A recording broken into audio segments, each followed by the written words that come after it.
Merci Seigneur pour ce temps de louange. Merci pour ta présence au milieu de nous. Merci. Oui, Seigneur, dispose nos cœurs à entendre ce que tu veux nous dire. Dispose mon cœur, Seigneur. Ajoute, retire, Seigneur, ce message t'appartient. Et vraiment, je te le soumets à la puissance de ton nom, Jésus. Amen. Nous continuons notre série sur le thème du... Merci.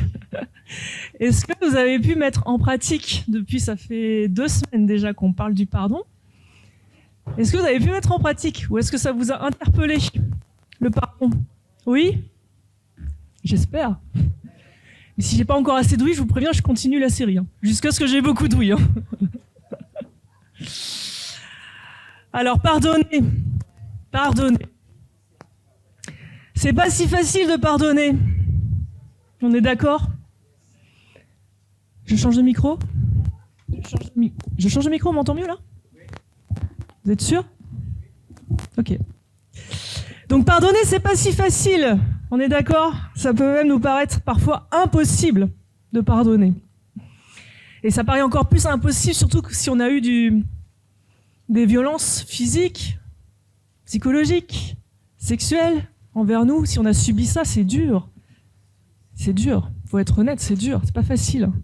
Et encore plus si tu as vécu ça pendant que tu étais petit. C'est encore plus dur de pardonner. Et je veux pas nier la réalité, je veux pas juste vous dire faut pardonner pour pardonner. C'est pas ça la réalité. La réalité de nos vies, c'est que parfois, c'est pas facile de pardonner. Et ce que je veux vraiment vous encourager, c'est oui, c'est pas facile parfois, mais pardonner, c'est possible. Parce que si Dieu nous dit pardonnez-vous les uns les autres et que ce serait impossible, on aurait un Dieu sadique. Mais si Dieu nous dit pardonnez-vous les uns les autres, c'est que c'est possible. Et qu'il va nous aider pour pardonner. Et je veux vraiment t'encourager ce matin, même si tu es dans un chemin de pardon qui est pas facile, que ce soit envers toi-même, tu n'arrives pas à te pardonner, ou envers quelqu'un d'autre, je veux juste t'encourager ce matin que oui, c'est possible. Avec Dieu, c'est possible, parce qu'il nous le demande, mais il nous laisse pas tout seul. Le Saint-Esprit va nous aider à pardonner. Et ça va être le thème, cette fois-ci, de ce matin, le pardon, et le chemin du pardon. Le chemin du pardon. Je voudrais que tous ensemble, on chemine sur qu'est-ce qui se passe quand j'étais offensé dans mon cœur. On va aller regarder, on va examiner nos cœurs. Pourquoi c'est si difficile de pardonner? Puis après, on va cheminer, puis on va se dire, mais qu'est-ce que je peux faire en fait pour pardonner? C'est quoi les clés? Puis je vous donnerai des clés. Vous savez, j'aime bien les clés. Il y en aura 7, c'est facile à retenir. 7 clés pour pouvoir pardonner. Alors pourquoi c'est pas facile de pardonner? Parce que pardonner, c'est tout sauf naturel. En fait, la nature humaine, elle a tendance, elle veut pas pardonner. Naturellement, t'as pas envie de pardonner. Pourquoi? Parce qu'en fait, quand tu pardonnes pas, quand tu restes dans le non-pardon, tu penses te faire justice toi-même. Tu penses te faire justice toi-même. Par exemple, toi, tu m'as blessé, tu m'as fait vraiment mal, bah franchement, tu mérites de souffrir autant que moi j'ai souffert. Donc je vais pas te pardonner, parce que j'ai envie que tu souffres. Et j'ai envie de me faire justice moi-même. En fait, je crois que le fait de pas te pardonner, en fait, ça va augmenter ta souffrance. Et je veux pas pardonner. Et en plus, tu crois que si tu pardonnes, bah c'est comme si tu pardonnes quelqu'un, c'est comme si tu disais, bah il a plus rien fait. C'est comme s'il y avait plus rien eu. Et ça, on va le voir, c'est des mensonges aussi. C'est des fausses pensées. Et puis t'as l'impression que si tu vas pardonner, bah t'auras toujours un sentiment d'injustice. Ça sera toujours injuste. Et que ta blessure, ton injustice, ça ne sera pas réparée. Quand on pardonne pas, en fait, on croit que c'est juste. Ouais, mais tu m'as fait mal. Non, si tu m'as fait mal, c'est un peu œil pour œil, dent pour dent. Tu m'as fait mal, moi je veux que tu aies mal, donc je te pardonne pas. Quand tu as subi une injustice, pourquoi tu aurais envie de pardonner en vrai? Tu as envie de réparation, tu as envie de justice. Pourquoi je vais aller pardonner? Mais cette forme de justice, c'est une illusion, mes amis. C'est vraiment une illusion. Déjà, si ça se trouve, la personne qui t'a offensé, déjà, peut-être qu'elle est plus de ce monde. 2, peut-être qu'elle n'a aucune idée que tu l'as offensée et ça lui passe vraiment au-dessus de la tête pour pas dire un autre mot. Elle s'en contrefiche, si ça se trouve. Et puis ça se trouve, 3, elle n'a même pas conscience qu'elle t'a blessé. Et toi, tu es en train de ruminer sur quelqu'un qui t'a fait une offense, alors que la personne, elle est à la plage en train de boire un cocktail et tout va bien pour elle. Et toi, tu es en train de ruminer juste punaise, elle m'a fait ça, il m'a dit ceci, il m'a trahi, il m'a menti, il m'a fait ceci, cela. Toi, t'es comme ça, tu rumines, etc. Et la personne, elle est tranquille sous les palmiers. Parfois même, c'est pire. Tu peux avoir quelqu'un qui t'a offensé et qui exprime aucun regret. Il sait, mais aucun regret. Même pire, il peut même nier ce qu'il t'a fait. Même pire, il peut dire « Mais non, c'est pas de ma faute, c'est de ta faute ». Et du coup, ça renverse les rôles. Je sais pas si vous avez sûrement entendu là, ce qui s'est passé là au collège, c'est tragique. Hein. Dans un collège, vous avez dû entendre parler de cette enseignante qui s'est fait poignarder par un collégien. C'est tragique. Et je ne sais pas si vous avez entendu, il a été auditionné et il a dit « J'ai aucun regret ». Il n'a aucun regret en fait. Et en fait, il a dit que la seule chose qu'il voulait, c'est prendre une surveillante au hasard et puis l'éliminer en fait. Il voulait faire le plus de dégâts possible. Je redis ses propos. Quelle injustice. Comment pardonner? Comment pardonner ça? Quelle injustice. Ce qui est important de savoir aussi, c'est que quand tu pardonnes à l'autre, mais tu pardonnes pas la dette que lui il a avec Dieu. Ça efface pas sa dette envers Dieu. C'est hyper important ça, parce que des fois, c'est un peu ce qu'on entend. Hein. Maintenant, si je lui pardonne, c'est bon, lui il est tranquille, il continue à être sur la plage et à bronzer. Mais en fait, non. Il a une dette envers Dieu, en fait. Il va devoir répondre de ce qu'il a fait. Surtout s'il ne se repent pas. Il va devoir répondre. C'est Dieu qui est juste. C'est Dieu qui sait exactement ce que toi tu as subi et ce qui sait exactement les motivations de celui qui t'a offensé. C'est lui qui sait. Et c'est lui qui sait quelle est la juste conséquence de ce qui s'est passé. Et en fait, je veux t'encourager, en fait, te dire que la justice de Dieu, elle est bien plus haute que ton non-pardon. Ton non-pardon, il ne va pas te faire justice, on va le voir. Il ne va pas te rendre justice. Par contre, pardonner, ça va te rendre justice, parce que c'est Dieu qui est le juge parfait. En fait, en réalité, quand tu ne pardonnes pas, tu te fais du mal à toi-même. Je répète, quand tu pardonnes pas, tu te fais du mal à toi-même. Parce que ta blessure, elle est toujours ouverte, et tu es en train de l'entretenir, et tu ressasses la tristesse, la déception, l'injustice. Et en fait, déjà, tu as eu mal parce qu'on t'a soit trahi, menti, ou je sais pas quoi, tapé. Donc déjà, un, tu as mal à cause de ça. Et deux, le fait que tu restes dans une non-pardon, ça te rajoute de la peine à ta peine. C'est comme une double peine. En fait, le non-pardon, ça va amener toutes sortes de souffrances et toutes sortes de maux en plus de ce que tu as subi. Je reprends le verset que je vous avais dit il y a 2 semaines. Éphésiens 4, versets 31 à 32. Que toute amertume, toute animosité, toute colère, toute clameur, toute calomnie et toute espèce de méchanceté disparaissent du milieu de vous. Soyez bons les uns envers les autres, compatissants, vous pardonnant réciproquement comme Dieu vous a pardonné en Christ. Ce verset, c'est une invitation à regarder ce qui se passe dans ton cœur et voir là où il va avoir besoin de pardon. Parce que quand tu es dans le non-pardon, il y a de l'amertume qui vient. L'amertume, c'est quoi? C'est ce que je vous ai dit, c'est que je ressasse ma blessure, je ressasse ma tristesse, je ressasse ce sentiment d'injustice que j'ai subi. Je ressasse ma déception. Comment as-tu pu me mentir alors que je te considérais comme un très bon ami? Comment as-tu pu faire ça?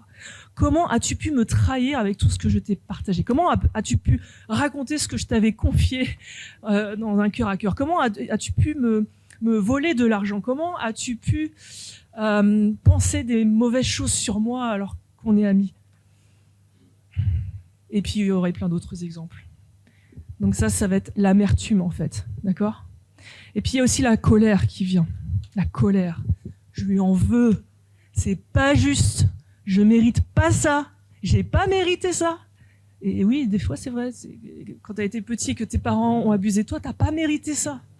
J'ai rien fait pour mériter ça. J'ai rien fait pour mériter ça. Et puis vous savez, la colère en fait, ça va entraîner encore plus de trucs. La colère, ça peut ramener des critiques, ça peut ramener de l'insulte, ça peut ramener du jugement. Lui, là, mais il en vaut pas la peine vu ce qu'il m'a fait. Il devrait aller cramer en enfer. Il mérite de souffrir. Quand tu dis il mérite de souffrir, ça veut dire que toi, tu estimes, par rapport à la blessure que tu as eue, que lui, il mérite ça. Donc, tu te positionnes en tant que juge, à la place de Dieu qui juge. C'est ça que tu es en train de faire, en fait. Et je comprends, et c'est légitime. Moi-même, j'ai été blessé, et j'ai envie que l'autre il soit autant blessé que j'ai été blessé. Mais ça, c'est ma justice. C'est pas la justice de Dieu. Et je prends la place, quand je fais ça, je prends la place de Dieu. Je me positionne en tant que juge sur l'offense que tu m'as faite. Et moi, je te dis que, vu que tu m'as fait ça, il faut qu'il t'arrive ceci, cela, ou des malheurs, voire même, dans certains cas, j'ai envie que tu disparaisses. Et ça, c'est ma propre justice. On peut arriver jusqu'à des désirs de vengeance. Et vous savez quoi ? L'ennemi est méchant parce qu'il profite de quoi ? Il profite de nos blessures et de nos souffrances pour amener l'amertume dans le cœur et pour amener la colère dans le cœur. C'est ça que fait l'ennemi, en fait. Il est méchant, c'est vicieux. Il part d'une souffrance que tu as eue pour t'emmener dans le non-pardon, pour t'emmener dans de l'amertume, de la tristesse, de la colère, du jugement, des insultes, des critiques, etc. Et c'est une boucle infernale, en fait. C'est une boucle infernale. Le péché entraîne le péché. C'est le cycle du mal. Vous vous souvenez de l'histoire de Caïn et Abel, vous vous souvenez? Ils font des offrandes à Dieu. Dieu agrée l'offrande de Abel. Caïn est jaloux. Il y a de la jalousie qui vient dans son cœur. Qu'est-ce que va lui dire Dieu? Il va lui dire, le péché se couche à ta porte et ses désirs se portent vers toi. Mais toi, domine sur lui. Ok, vous connaissez la suite de l'histoire. Il n'a pas dominé sur sa jalousie. Ok, il y a eu de la colère, il en a voulu à Dieu, il en a voulu à Abel, jusqu'à ce qu'il tue son frère. Jusqu'à ce que... C'est le cycle, en fait, du mal. C'est le péché qui entraîne le péché. Et vous savez ce qui s'est passé après ça, c'est le premier meurtre. Qu'est-ce qui s'est passé? Le mal, il a continué, en fait. Et à un moment donné, Dieu, il a dit stop. Il a dit stop. Et il nous a dit qu'il a vu la méchanceté que l'homme était grande sur la terre. Et après, il a fait le déluge. Le non-pardon, mes amis, ça nous emmène dans une boucle, en fait. Une boucle, le mal entraîne le mal. Et à un moment donné, il va falloir casser la boucle de ce truc-là. Parce que tu vas pas t'en sortir. Dans le non-pardon, tu restes coincé dans ton amertume, tu restes coincé dans ta colère. C'est quoi? Qu'est-ce qui peut briser ce cycle? Vous savez ce qui peut briser ce cycle. C'est la croix. C'est la croix qui brise le cycle. C'est la croix, en fait, qui prend... Ça, j'ai mis une épée, là. L'épée, ça, c'est le coup que quelqu'un t'a porté. Il m'a poignardé dans le dos. Voilà. Il m'a poignardé le cœur. Il m'a brisé le cœur. Okay. Et quand tu pardonnes, en fait, ce truc-là, tu le déposes, en fait, au pied de la croix. Et Jésus, il retire ça. Il retire le mal que tu as subi parce qu'il l'a pris à la croix. Et après, il vient pour guérir. Vous savez, Jésus est venu pour guérir les cœurs brisés. Il vient pour guérir ça. C'est la seule chose qui peut briser le cycle du mal, de la violence, du péché. C'est le pardon, c'est cette grâce.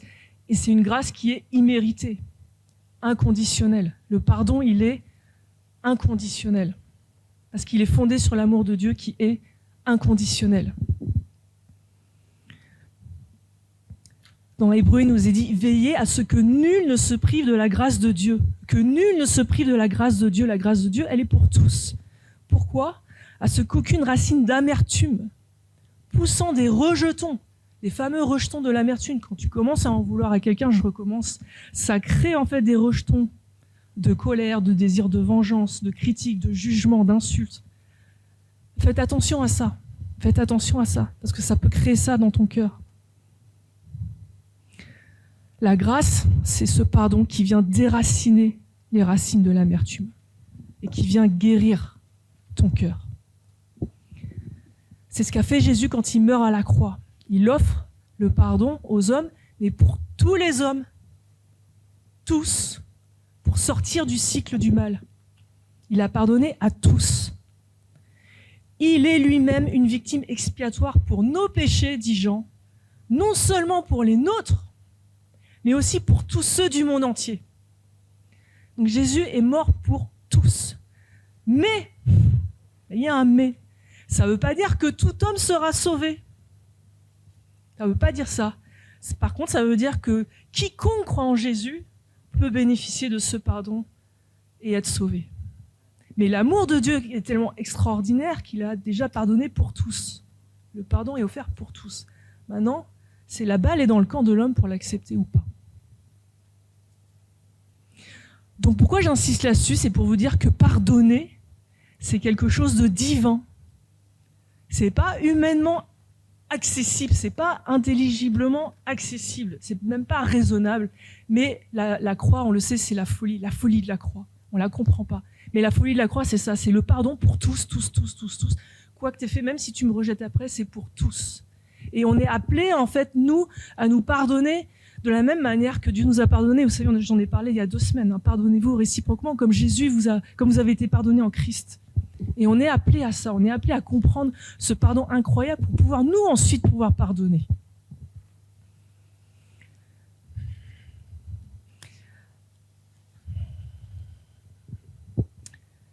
J'en viens à ma deuxième partie, concrètement. Comment on fait pour pardonner ?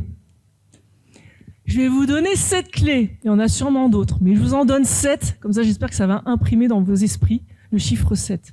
7 clés. Première clé. Déjà, 1. Arrête-toi et regarde à ton cœur.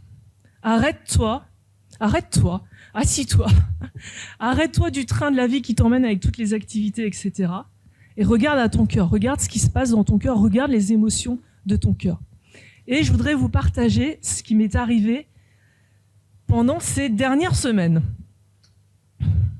Je vous avais dit, ça fait des mois que j'ai à cœur ce thème du pardon pour l'Église. Ça fait vraiment des mois. Et puis il y a eu le sujet de mon père que vous savez, etc. Donc c'est pour ça que j'ai pas prêché pendant une certaine période. Et donc il y a 2 semaines, en fait, donc c'est bon, je sais que je vais pouvoir prêcher, et donc je commence à travailler sur mon ordinateur la prédication. Et là, je reçois un texto d'une personne qui me demande « Est-ce que tu peux me pardonner parce que j'ai fait ceci, cela ?» Et c'était une séquence qui était assez difficile. Mais j'étais en plein dans mon message. Et Dieu m'avait préparé, en fait, à pouvoir répondre rapidement. Parce que j'étais déjà en train d'écrire mon message. En plus, j'étais à ce moment-là chez mon père, je faisais du tri, puis j'étais tombée sur un livre, le pardon, ou pardonner, etc. Je me dis, c'est pas possible. Faut vraiment que j'écoute. Donc, je reçois le message. En fait, j'étais tellement dedans que ça a été vraiment facile pour moi de pardonner. Et merci, Seigneur. Ça a vraiment été facile. Et du coup, je m'étais dit, Seigneur, je suis super contente. Déjà, 1, j'ai mis en pratique ce que je prêche, donc ça c'est cool, je vais pouvoir prêcher tranquillement. Et 2, je m'étais dit, c'est bon, le pardon, c'est ok. C'est ok le pardon. Là, c'est bon, là, mon cœur, c'est bon, c'est ok. Et puis, donc cette semaine-là, je commence à préparer ce message-là, et je discute avec Nico, et je lui parle de quelqu'un qui m'a blessé pendant l'année dernière à plusieurs reprises. Et je lui parle de ça. Et là, il me dit... je pense que tu as besoin de pardonner. Il me dit, je pense que tu as besoin de pardonner, je l'entends à ton ton. Et en fait, oui, je me suis rendu compte qu'en fait, quand j'étais en train de dire à Nico, il m'a fait ça, il m'a fait ceci, cela, et en fait, il y avait une colère qui montait en fait en moi. Et puis, il y avait même, et je suis honnête avec vous, il y avait même des critiques envers cette personne. Je me dis, punaise, c'est vraiment quelqu'un d'orgueilleux, c'est pas possible. C'est vraiment injuste ce qu'il a dit. Enfin, bref, tout ce que je vous ai dit là, l'injustice, l'amertume, la colère. Ok. Tout ça. Donc il me dit ça. Et je vais prêcher sur le pardon. Et donc là je dis, ok Seigneur, je décide. Retenez ce mot-là, on va en reparler après. Je décide de pardonner. Et là c'est miraculeux. Des fois c'est facile, des fois c'est pas facile. Et là c'est miraculeux, quoi. Il y a une paix, même quand j'y repense maintenant, là que je repense à cette personne-là, il y a une paix qui est là et c'est ok, mon cœur est tranquille, quoi. Et donc j'ai fait ça, et tout de suite après, punaise, il y a 3 autres personnes qui viennent dans mon esprit.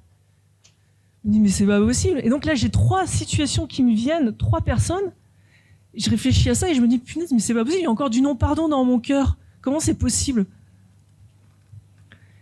Et je regarde, et si je suis honnête, c'est vrai, oui, il y avait du non-pardon. C'est-à-dire, c'est des personnes qui t'ont dit un truc, qui m'ont dit un truc, et en fait, je l'ai mis dans un coin de ma tête, j'ai fait, ok, donc toi, tu m'as dit ça, t'as fait ça, etc. Ok, et c'est là, en fait. Et c'est très facile de ruminer, surtout si je vais revoir la personne, en fait. Bon, du coup, j'ai pardonné 4 personnes en même temps. Donc, je suis contente, parce que j'ai pu mettre en pratique mon message, et je peux venir devant vous en l'ayant mis en pratique. En plus, dans ce cas-là, en fait, dans cette personne-là, ce qui était différent, en plus, la personne, elle m'a pas demandé pardon. Mais je vous ai dit, le pardon, il est inconditionnel. N'attends pas que la personne vienne te demander pardon pour pardonner. Parce que ça te fait toujours du mal pendant ce temps-là. Et tu te fais du mal à toi-même, c'est ce que je vous ai dit. Donc limite, tu pourrais te dire, de toute façon, pardonner, ça va me faire d'abord du bien à moi, en fait.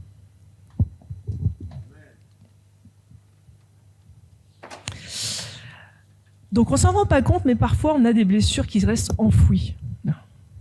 Et on a un petit carnet avec telle personne qui m'a dit ça, qui a fait ça, etc., etc. Mais Dieu, il veut révéler ça pour pas rester dans de l'amertume ou de la colère. Donc, prends le temps d'examiner ton cœur. Deuxièmement, c'est des choses qu'on a déjà dites, mais que je redis. Réalise que si Dieu te demande de pardonner, c'est pour ton bien. Il va pas te demander de faire un truc pour ton pas bien. Bon, c'est pas du tout français, ça. Il va pas te demander de faire un truc qui va te faire du mal. On est d'accord ou pas? On est d'accord ou pas? Ok, donc si Dieu nous demande de faire quelque chose, c'est pas pour nous faire du mal. C'est pour notre bien. Ok, donc si Dieu nous demande de pardonner, c'est pour notre bien. Troisièmement, rappelle-toi que c'est parce que tu as été toi-même pardonné que tu peux pardonner. Ça, c'est le message de Nicolas dimanche dernier. Vous savez, le serviteur impitoyable, il avait une dette de 4 milliards d'euros. Ça lui a été remis. Et après, il a une dette de 6 000 euros et là, il ne veut pas remettre sa dette à la personne qui l'a offensé. Okay. Donc, rappelle-toi de ça. Rappelle-toi que toi, tu as été pardonné à un grand prix, le sacrifice de Jésus. Rappelle-toi de cela. Et plus tu expérimenteras cette grâce d'avoir été pardonné, plus tu pourras donner ce pardon à l'autre. Quatrième clé, pardonner, c'est une décision. Pardonner, c'est décider. Pardonner, c'est pas juste, attends, est-ce que mon cœur, est-ce que j'ai une émotion qui me dit, vas-y, pardonne. Tu vois, c'est pas ton cœur qui va, c'est pas dans les émotions que tu vas dire, punaise, il faut que je lui pardonne. C'est vraiment une décision, c'est ta volonté que tu mets en marche. Pardonner, c'est décider de pardonner. Tu peux pas le faire tout seul. Parce que je vous ai dit, le pardon, c'est divin. C'est pas humain, humainement, c'est pas naturel. Tu vas avoir besoin de demander à Jésus, aide-moi à pardonner cette personne. Aide-moi à pardonner cette personne. Et si t'as pas envie, tu peux faire cette prière-là, aide-moi, Seigneur, à avoir envie de lui pardonner. Ça montre que tu te positionnes. Ça montre que tu veux pas rester dans le non-pardon. Ça montre que tu veux pas ne pas pardonner de manière consciente. Ça montre que tu sais dans ton esprit qu'à un moment donné, il va falloir pardonner, c'est peut-être dur, mais je sais qu'il va falloir que Dieu me le demande, que c'est pour mon bien. Et donc je prie, Seigneur, toi qui donnes le vouloir. C'est Dieu qui donne le vouloir et le pouvoir. Seigneur Jésus, donne-moi l'envie de vouloir pardonner. 5e clé. Donne ton besoin de justice à Dieu, à Jésus. Parce que c'est Dieu qui est le juge parfait. Je vous l'ai déjà dit en introduction, mais je le rappelle, il n'y a que lui qui peut juger parfaitement. Et j'ai même envie de te dire que le jugement de Dieu, à la fin des temps, est bien plus sévère que ton non-pardon actuel. Parce que derrière, qu'est-ce qui se joue? C'est où est-ce que je passe l'éternité? Avec Dieu ou pas avec Dieu? C'est ça qui se joue. Il n'y a que Dieu qui donnera la juste rétribution à ton offense. Il n'y a que Dieu qui pourra faire ça. Quand on pardonne, on ne nie pas l'injustice qu'on a subie. Quand on pardonne, on ne nie pas l'injustice qu'on a subie. Bien au contraire. On la nomme, on le dit. J'ai eu ceci, j'ai eu cela. Seigneur, fais-moi justice. Fais-moi justice. parce que Jésus l'a déjà prise à la croix, ton injustice. C'est déjà pris à la croix. Donc en fait, ton non-pardon, il sert à rien en fait. Dans ton désir de justice, ça sert à rien en fait. Mais au contraire, ça te fait du mal. 6e clé, demande de l'aide quand c'est trop dur. Ne reste pas tout seul avec ton non-pardon. Vous savez, une des choses les plus dures qui nous empêchent de pardonner, c'est quand l'offenseur ne réalise pas qui t'a fait souffrir, ni qui t'a fait souffrir, ne te reconnaît pas en tant que victime. Vous savez, on entend souvent dans les tribunaux de justice qu'on a besoin, la victime a besoin qu'on lui dise « Oui, madame, monsieur, vous êtes une victime ». C'est important ça. Reconnaître que tu es une victime. Et parfois, tu as besoin de quelqu'un d'autre pour qu'il reconnaisse ça, parce qu'on ne va pas tous les jours devant les tribunaux de justice pour quelles que soient les offenses qu'on reçoit. On y va pour des choses plus graves. Et donc, le fait d'être accompagné, la personne va pouvoir te dire « Oui, je reconnais que tu es une victime. Oui, je reconnais ta souffrance. Oui, je te vois dans ta souffrance. Oui, tu n'es pas seul. » Et ça permet en fait d'apaiser le cœur, parce qu'enfin, on est vu. Enfin, oui, il y a quelqu'un qui voit que j'ai souffert, il y a quelqu'un qui me reconnaît comme victime. Et je vous l'ai dit, parfois même l'offenseur, il inverse les rôles. On a entendu ça dans les médias. Hein. Non, mais je ne l'ai pas agressée sexuellement, elle m'a séduite. C'est pas ma faute. Ça date pas d'hier, hein. Ça date d'Adam. Oh Seigneur, c'est pas moi, c'est la femme que tu as mis après de moi qui a mangé la pomme et qui a écouté le serpent. Donc, c'est depuis la nuit des temps que ça marche comme ça. C'est depuis la nuit des temps que l'ennemi fait comme ça. L'ennemi est méchant, je le répète, l'ennemi est méchant. Il va mettre des gens qui vont nier qui tu es, nier ta souffrance et qui vont même t'accuser. Et parfois, on a besoin d'être accompagné pour justement que les rôles soient réinversés. Quelqu'un te dise, bah non, c'est toi la victime. C'est toi la victime. Satan, il se cache vraiment dans les ténèbres. Hein. Il œuvre dans les ténèbres. Il œuvre dans le mensonge. Plus tu diras ce qui s'est passé, plus tu nommeras ce que tu as vécu, plus tu seras dans la vérité et plus il y a la lumière de Dieu qui vient éclairer ça et qui vient apporter la guérison. Mais si tu continues à dire ah, c'est bon, c'est passé, c'est bon, je tourne la page, c'est bon, ça va aller, ça va passer. Non mais ça marche pas comme ça, je suis désolée. Parce qu'en fait même ton cerveau il le sait. Ton cerveau il le sait en fait, ton corps il le sait aussi. Donc à un moment donné, c'est pas évident, hein, mais nommer ce qui s'est passé, ouais. C'est la parole de Dieu, elle est puissante, elle est créatrice. Si je nomme quelque chose, même spirituellement, c'est important de nommer les choses devant les autorités spirituelles. C'est important. Et je vais terminer sur mon dernier point, la 7e clé. Réaliser que ne pas pardonner impacte ma relation avec Dieu. Ne pas pardonner impacte ma relation avec Dieu. Ne pas pardonner impacte ma relation avec Dieu. Vous savez, dans nos relations, on peut être soit l'offensé, soit l'offenseur. Soit celui qui blesse, soit celui qui est blessé. Quand je suis offensé, donc quand je suis celui qui est blessé, si je persiste à pas vouloir pardonner, je vous ai expliqué, mon cœur se remplit d'amertume et de colère et de jugement. Et si je suis résolu à ne pas pardonner, même si je sais qu'il faut pardonner, mais je suis vraiment résolu à pas pardonner, du coup je deviens l'offenseur. L'offenseur envers Dieu. Vous m'avez suivi ? Je suis offensé, j'ai mal, c'est injuste, je ne méritais pas ça. J'alimente l'amertume, j'alimente la colère, je ne veux pas pardonner. Je sais qu'il faut, mais je veux pas, c'est trop dur, c'est trop injuste, je ne veux pas pardonner. Du coup, tu deviens offenseur, en fait. Parce que Dieu dit, pardonnez-vous. Du coup, si je continue la logique, tu es en train de ne pas faire confiance à ce que dit Dieu. Parce que Dieu te dit de pardonner, mais toi tu veux pas pardonner. Donc Dieu ment. je ne fais pas confiance à Dieu, que c'est bon pour moi. Donc tu deviens offenseur en fait. De offenser, tu deviens offenseur. Et ça montre que tu n'as pas compris aussi ce que je vous ai dit, hein, le pardon de Dieu. On va prendre deux passages importants vraiment pour illustrer ce dernier point qui est ne pas pardonner impacte ma relation avec Dieu. Lorsque vous êtes debout faisant votre prière, si vous avez quelque chose contre quelqu'un, pardonnez, afin que votre Père qui est dans les cieux vous pardonne aussi vos offenses.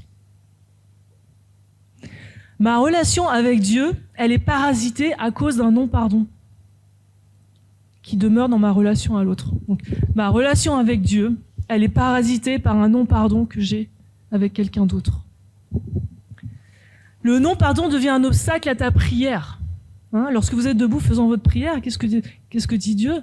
Mais non, arrête de prier, arrête d'être debout, va demander pardon. C'est ça ce que dit Dieu. Va demander pardon.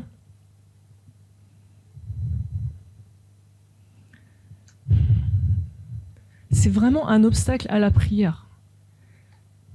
C'est-à-dire que si tu ne peux pas consciemment venir devant Dieu, lui demander pardon pour tes péchés, alors que toi-même, tu ne veux pas pardonner. En fait, ça n'a pas de sens, en fait, de faire ça comme ça. Vous me suivez ? Ça n'a pas de sens. Et ça n'a pas de sens dans l'autre sens aussi.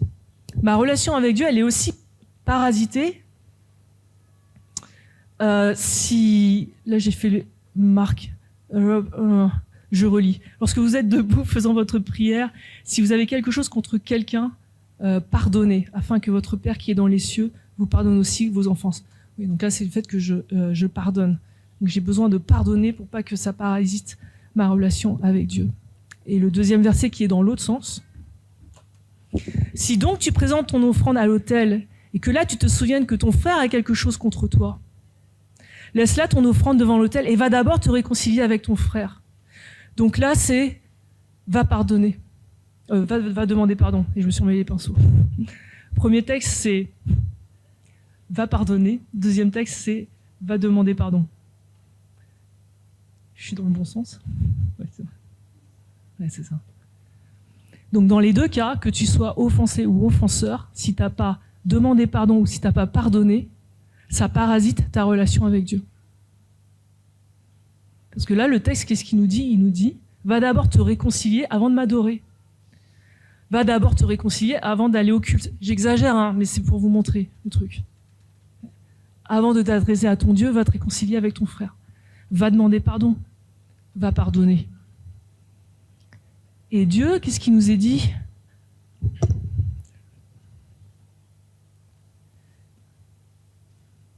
Afin que votre Père qui est dans les cieux vous pardonne aussi vos offenses. Je le répète. Afin que votre Père qui est dans les cieux vous pardonne aussi vos offenses. C'est vraiment un obstacle à la prière. Ça parasite ta relation. Ça met du bruit. Ça met un obstacle à tes prières. Donc c'est pas anodin le pardon. Pardonner, demander pardon, dans les deux sens. C'est vraiment pas anodin. On est vraiment appelés à veiller à nos relations les uns avec les autres pour qu'il n'y ait rien entre Dieu et nous. Que ce soit de l'amertume, de la colère, de la haine, que ce soit une offense que j'ai commise envers quelqu'un et je ne vais pas lui demander pardon, ça va impacter ma relation avec Dieu. Et c'est pour ça en fait qu'on vous invite toujours à examiner votre cœur avant de prendre la scène. C'est pour ça qu'on fait ça.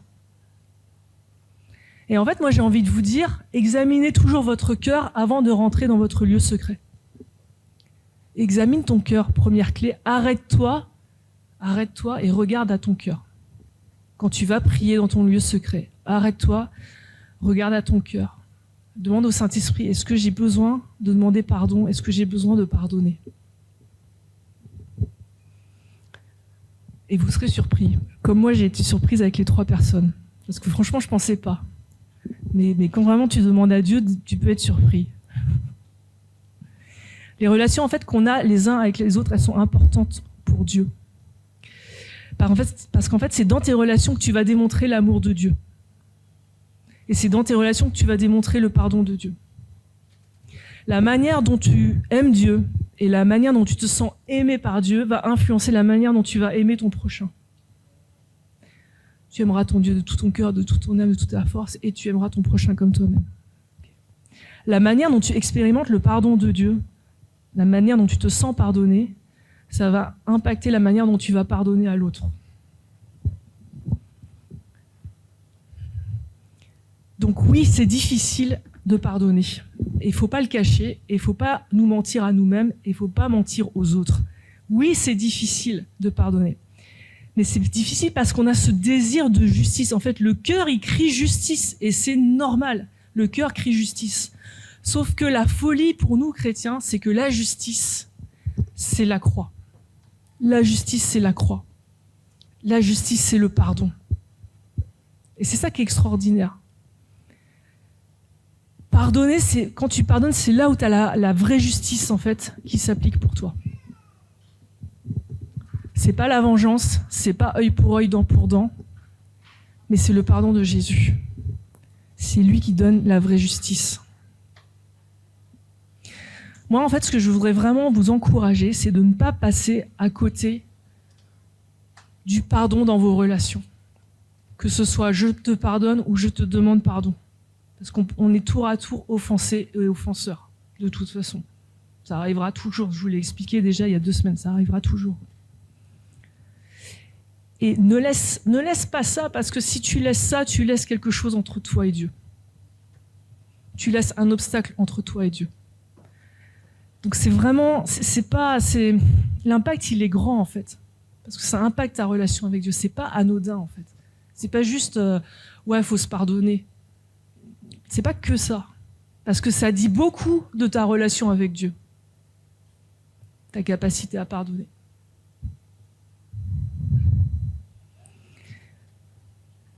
Pardonner et demander pardon, en fait, c'est répondre au mal par le bien.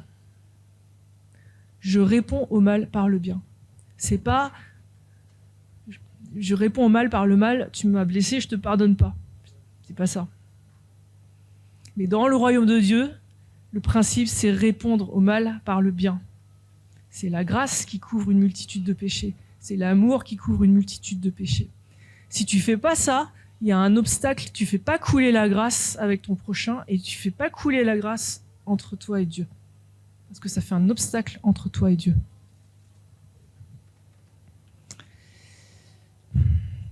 Le pardon, c'est ce qui va briser ce fameux cycle du mal. Pardon. Et j'aimerais, pour conclure le message, que tu prennes un temps où la première clé, que tu t'arrêtes et que tu examines ton cœur. Vous savez, il y a ce chant qui dit « Sonde-moi, Seigneur ». C'est un peu ça. C'est je m'arrête, je prends quelques minutes, arrête-toi et regarde à ton cœur. Demande au Saint-Esprit de te dire où est-ce que j'ai besoin de demander pardon, à qui j'ai besoin de me demander pardon et à qui je dois pardonner. À qui j'ai besoin de demander pardon, à qui je dois pardonner. Parce que Seigneur mon Dieu, je veux qu'il n'y ait rien, mais rien de rien entre toi et moi.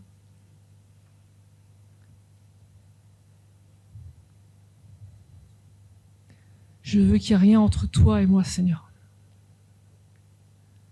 Ni un manque de pardon, ni du non-pardon.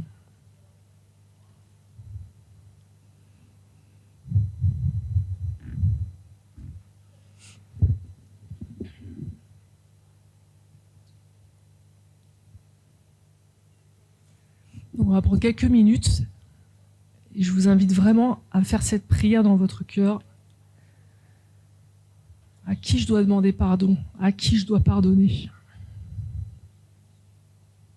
Parce que Seigneur, je veux qu'il n'y ait rien entre toi et moi.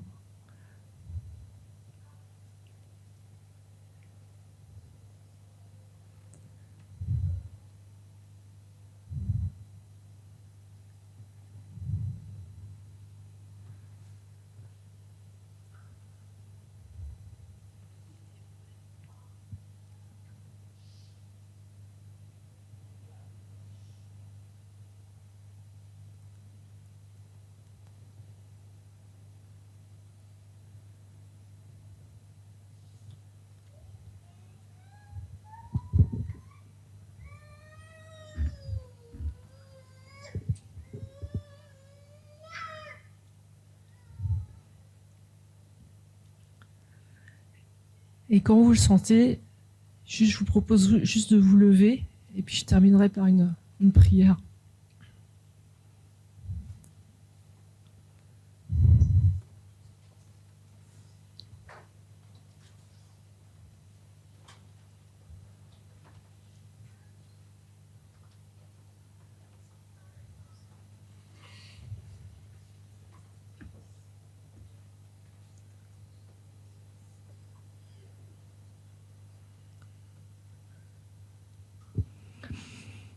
Seigneur, je te prie pour nos cœurs. Tu sais là où il doit y avoir du pardon. Tu sais là où on doit demander pardon.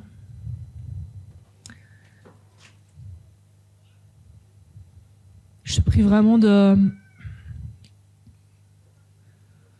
nous prenions conscience de l'impact que ça peut avoir sur notre relation avec toi.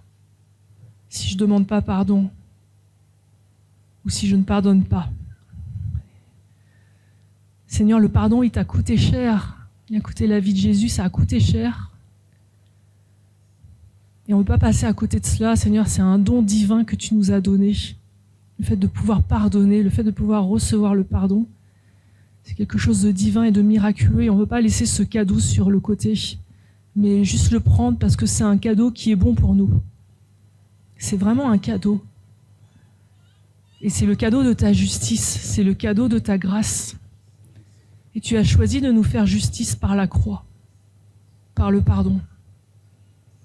Et nous savons, Seigneur, que de toute façon, quand le temps de la grâce sera terminé, quand Jésus reviendra, là, le juge, au-dessus de tous les juges, exercera le jugement contre l'homme. Merci parce que cette justice nous est promise et elle nous est déjà acquise. Et je te prie que là où il y a du mal à demander pardon, ou même là où il y a du mal à pardonner, je te prie vraiment d'éclairer le chemin des uns et des autres pour qu'il n'y ait plus aucun obstacle entre toi et nous, Seigneur. Et que nos prières n'aient aucun obstacle. Merci, Père, pour la puissance du pardon que tu as donné à travers ton Fils Jésus-Christ. Merci parce que tout repose là-dessus, Seigneur. Vraiment, je te loue pour cet amour incroyable qui donne son Fils pour pardonner. Et Seigneur, nous voulons être des disciples à ton image. Et de la même manière que tu nous as pardonné, on veut aussi pardonner, Seigneur. De la même manière que tu nous as aimés inconditionnellement, on veut apprendre à aimer inconditionnellement. Parce que tu nous as dit que le monde verra que nous sommes tes disciples à l'amour que nous avons les uns pour les autres. Seigneur, ne permets pas que nous passions à côté de cela. Ne permets pas que nous ne soyons pas des témoins à cause de cela, mais qu'au contraire, nous ayons la joie d'expérimenter ce qu'est le fait de pardonner, de demander pardon. Merci, Père, au nom de Jésus. Amen.